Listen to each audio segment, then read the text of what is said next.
What's up, guys? In this video, I'm going to interview my new friend, Victor. Victor is from Ukraine, but he's now living in Prague. And you can probably guess the reason why he left Ukraine, and that's what I want to talk to him a little bit about.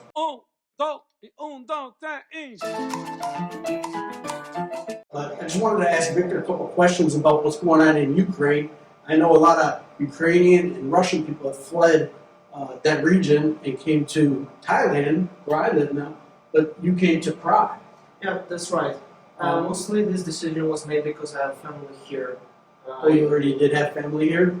Yeah, in other case I would move to such countries like Poland or Germany Okay. in other circumstances. But since I already had here someone that could support me, I chose this country. So, were you born and raised in Ukraine?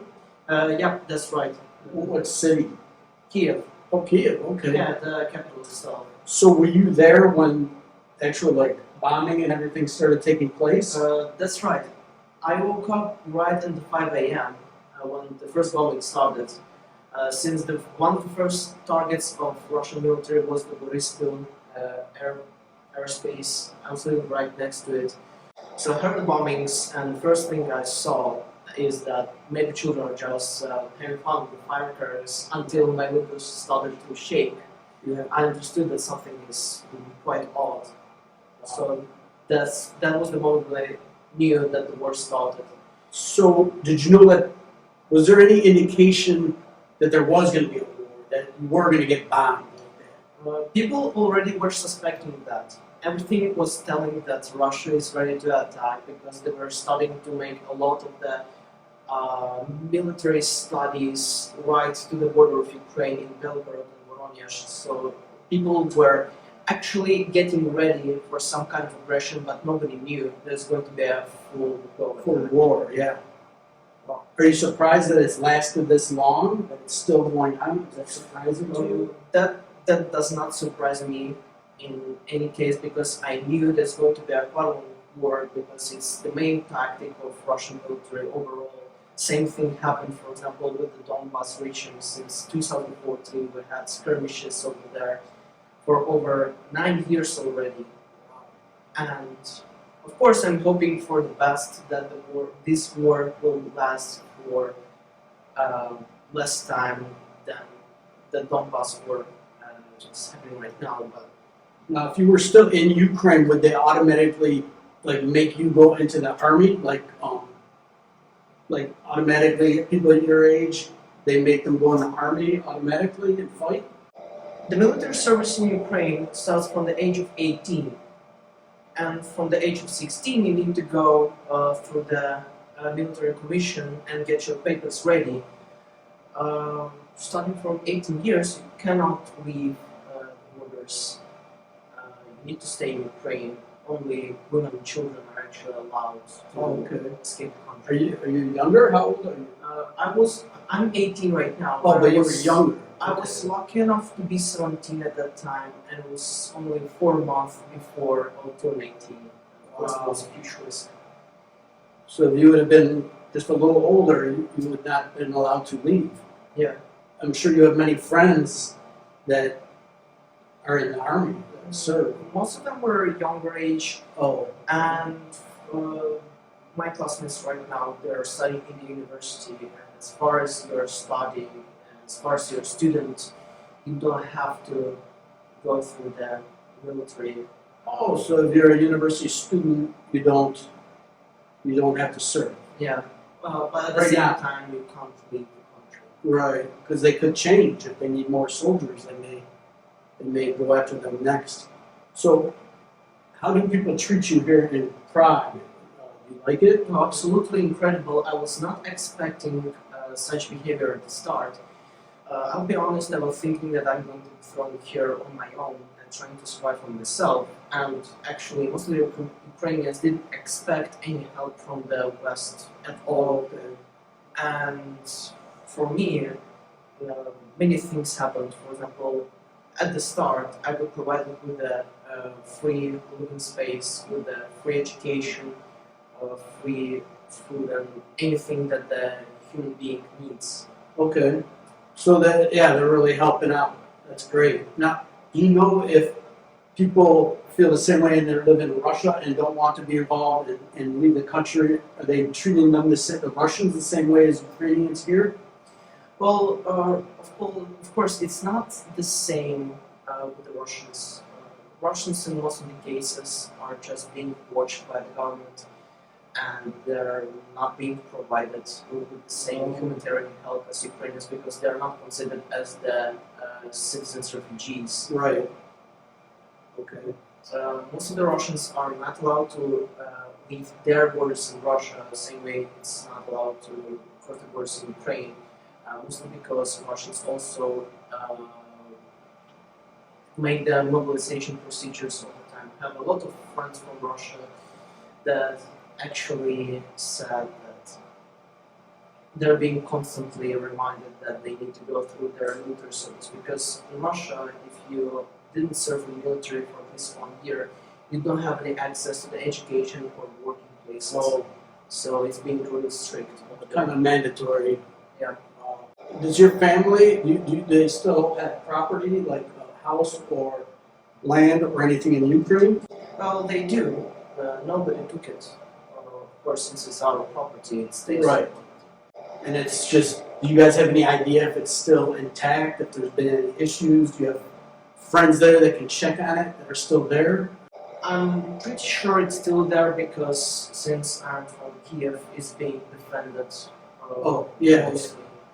Okay. And of course, besides, I have one family member that still lives there. Right.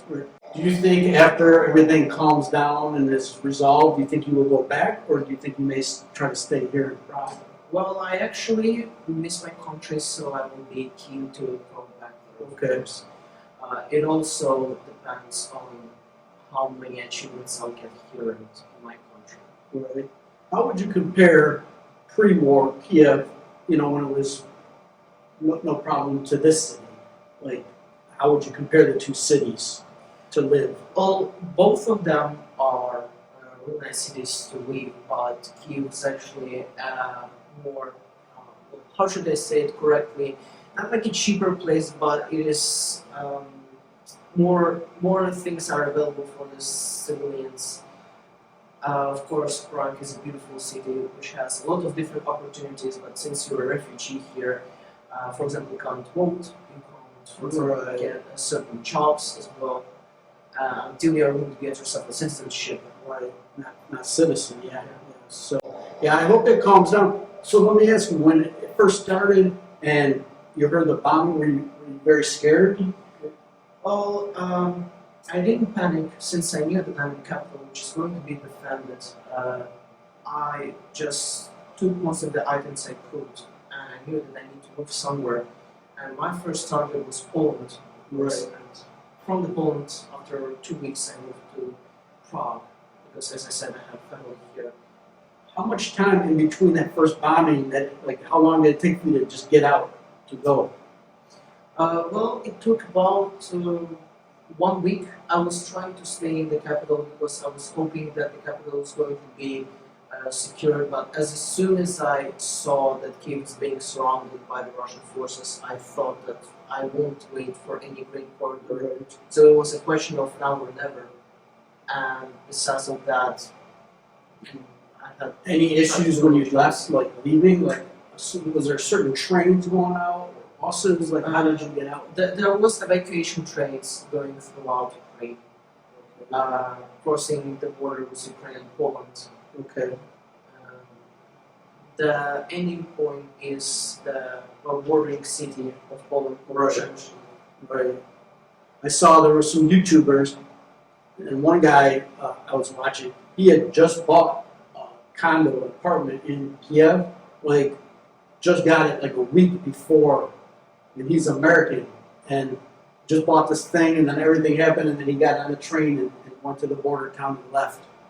A few guys that do YouTube I was watching. I watched some of the videos. It seemed very chaotic. A lot of people and crossing the border. But right now it's pretty safe to own an apartment or invest into Kyiv, at least. I can't say anything about the other cities because I'm not really known with them, but Kyiv right now is a big opportunity for the foreigners to invest. I think so. This is what I've heard, is that many people are not working right now because they're afraid if they leave, they will have to go into the military. So they stay and they're using all their money. Then they're going to have to sell their properties for cheap because they won't have money left, and foreigners are going to come in and take that property. That's kind of scary for Ukrainian people, I think. It's one of the things that can happen.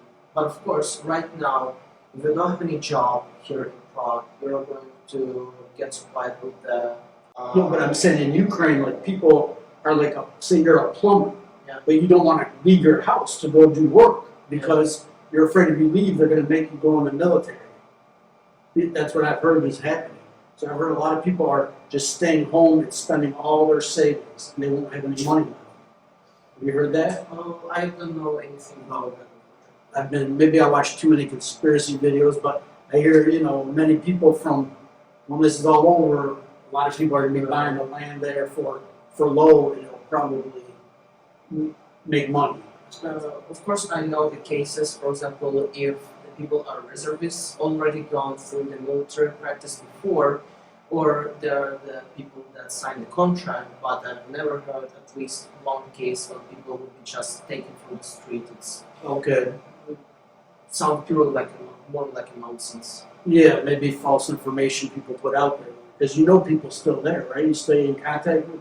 Do you know any people that have fought in the war? People, relatives or friends or people? Yeah, I do have some of the people I've been friends with. Some of them were from the school that after 9th grade they came into the military academy, or for example started to serve in the army. But I'm not going to tell their names or indicate exactly they are serving because it's classified information. Yeah. Okay, well, anything you want to tell the people that are, that care about Ukraine and want this war to be over? I mean, what as somebody that's been through this and was there, what would you want to say?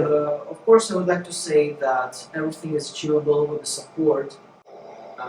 Us Ukrainians were never thinking that people from the other countries will help us and somehow support us, not only physically or with some kind of funding, but also mentally. We're actually really grateful for that. And if we're going to proceed to do the same thing, if people are not going to be giving up, we will achieve more than just a victory, but also the friendship and the community of the other nations. So, yes, I think people are really pulling, for this to end, and everybody wants to help out, I think, so okay. All right, Victor. Well, thanks. That was a nice little interview. If you guys liked the interview, make sure you subscribe to my channel and like the video.